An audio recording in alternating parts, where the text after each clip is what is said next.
Hey, welcome to Physical Embodiment Studio. I'm Curtisy Lunge, a certified personal trainer, and today I'm going to talk to you about lunge variations. There's different ways you can do a lunge and different planes that we're hitting when we do them. And I'll tell you the benefits and what muscles are used while we do them. So let's start with the sagittal plane, a forward lunge and a reverse lunge. What's the difference? What muscles do they work, etc. So when we go into a forward lunge, it's really important that you ground into that front heel when you drop into that 90-90 position with those knees. When you step back, you're using the core and glutes to pull you back through center. So I want you to step your foot forward, ground your heel, both knees will land in 90-90, pelvis is slightly tucked, abs are tight, and your shoulders are directly over your hips. We're using the strength of your quad and your glute and your abs to pull you back through center. So from the side, you're grounding into that front heel, knee is in line with the ankle, hips are squared, meaning they're facing forward parallel to the wall in front of you, glute is active, hamstring is active, and that back heel is lifted really high, shoulders stay over your hips.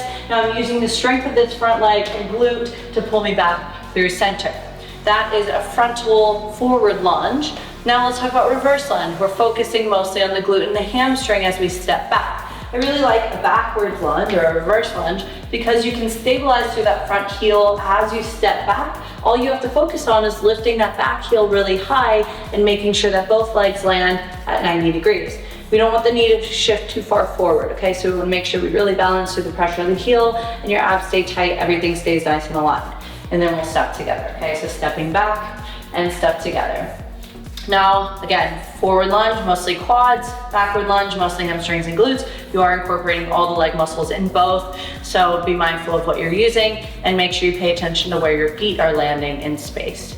Now we're going to talk about a static lunge. It's very similar where you're in that same 90-90 position, but all you're doing is lowering and lifting in this lunge. So things to consider: lifting through the arch of your foot, keeping the pressure on your heel. Your knee stays over your ankle, your hips stay slightly tucked, so I'm not sitting my butt back like a duck butt, right? I gotta tuck it under a little bit. Abs stay tight, shoulders stay over your hips, and that back knee is hovering. We don't wanna drop all the way to the floor, though that used to be the standard.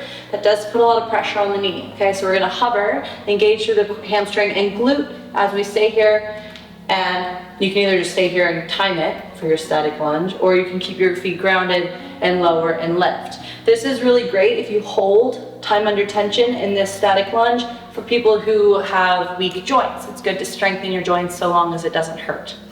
Now let's talk about frontal plane movement, side to side / lateral lunges. When we get into a lateral lunge, we bring our feet really wide.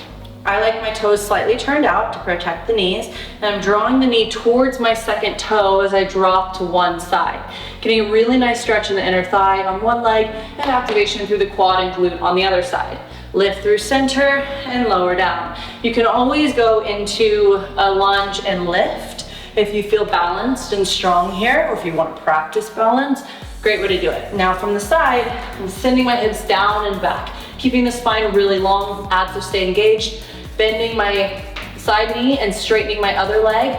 If you notice that your leg is bent when you're going into a lateral lunge, so from here, if you see this bend, chances are you're pretty tight in those adductors, so make sure you get some stretching in before you move into any dynamic movement with a lunge. Now, curtsy lunges are next. So curtsy lunge is when you ground your foot and send your opposite leg back. This one can be a lot for the knee, so be mindful of what your body can handle. The idea is to square the hips and the shoulders forward and make that knee over the ankle as we send the other leg back behind you at a diagonal. So step together, send the leg down and back in a diagonal. Both knees stay bent, core locked in, and we're really feeling that outer thigh and glute on the leg that's forward. Keeping the pressure on the heel, keeping the back heel really high.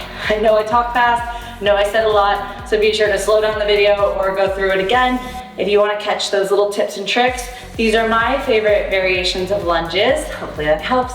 Leave a comment, like and subscribe, and I'll see you next time.